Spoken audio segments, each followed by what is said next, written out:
Bon. La masturbation féminine, est-ce que c'est conseillé, docteur? Oui et non. Pourquoi?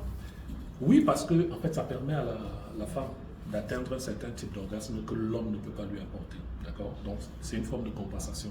Si elle le fait peut-être pour assouvir un certain fantasme dans un endroit, dans une période très close, ok, ça peut passer. Mais si elle prend l'habitude, elle va créer ça, ça va devenir un problème psychologique. Et elle ne va plus avoir l'audace de discuter avec un homme.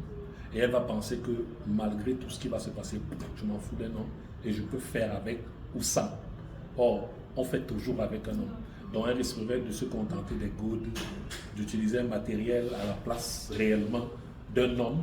Et la chaleur masculine ne sera pas là, elle croira qu'elle est en train de gérer une situation normale, alors qu'elle est en train de plus en plus de s'enfoncer. Donc, se masturber pour une courte période, parce que parfois elle peut avoir des rapports avec quelqu'un, elle ne réussit pas à atteindre son orgasme. Mais sauf que l'homme a déjà fini, lui il s'en va. Par conséquent, elle va rester. Et qu'est-ce qui va se passer? Elle peut chercher à s'auto-faire plaisir en continuant le système, d'accord, dans la masturbation, dans les caresses, l'utilisation des gaules et autres. Maintenant, dans le cas où l'homme n'est pas là, ok, il est peut-être aussi à distance, ils peuvent se faire ça à distance, ça fait souvent plaisir. D'autre part, si l'homme est à côté et elle n'arrive pas à le faire et elle s'habitue tout le temps à ça, ça sera une très mauvaise chose. Donc il ne faudrait justement pas se laisser emporter par la masturbation. Parce qu'on parle plus de masturbation, mais on ne parle pas de masturbation féminine. On croit que quand on dit masturbation, c'est pour les hommes. Alors que la masturbation, chez l'homme, c'est un type de mouvement. Chez la femme, c'est un autre type de mouvement. Et c'est même un mouvement mixte. Est-ce qu'il y a une solution à ça, un médicament, un traitement? Non, en réalité, il n'y a pas de traitement contre la masturbation, contre l'autoplaisir, parce que ça s'appelle autoplaisir. Il n'y a pas de traitement.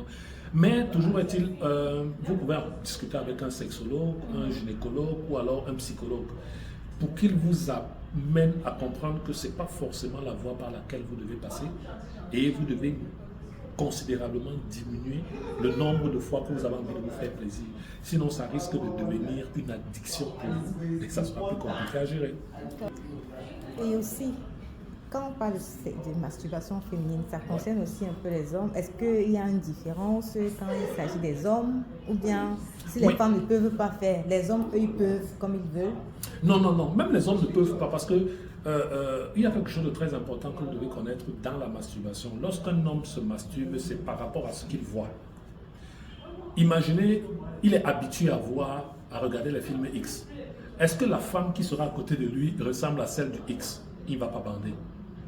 Parce que c'est psychologique. Le désir ne sera pas autant poussé que lorsqu'il regarde le film X. Donc il sera en train de regarder celle qui est à côté et il n'aura aucune attirance réelle. Et ça va devenir un problème pour lui parce qu'il est habitué à regarder les femmes aux belles rondeurs. Sauf que sa copine ou sa femme à côté n'a pas d'autant belles rondeurs que ce qu'il est en train de voir. Donc psychologiquement, ça va créer une grosse barrière. D'où ça va devenir un handicap très profond pour l'homme qui se masturbe. Ok. Et maintenant, d'où vient le contraste homme-femme côté masturbation? Contraste dans quel sens? Du genre, un homme qui se masturbe, autant peut-être qu'une femme. Oui. Les deux, c'est pas bon. Non, pour les deux, c'est pas bon. Pour les deux, c'est pas bon. Mais sauf que chez l'homme, c'est encore plus grave. Parce que la femme, c'est celle qui encaisse. L'homme, c'est celui qui doit être tendu et entrer. La femme, à tout moment, qu'elle soit excitée ou pas, tu peux entrer. Parce que même si elle est sèche, tu utilises un lubrifiant. Mais l'homme, tant qu'il n'est pas tendu, ne réussira pas à entrer. Donc pour qu'il soit tendu, il faut déjà qu'il y ait une érection psychologique.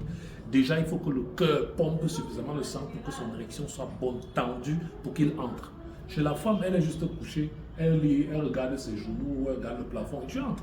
Tu fais ce que tu as à faire, elle n'a aucun mouvement.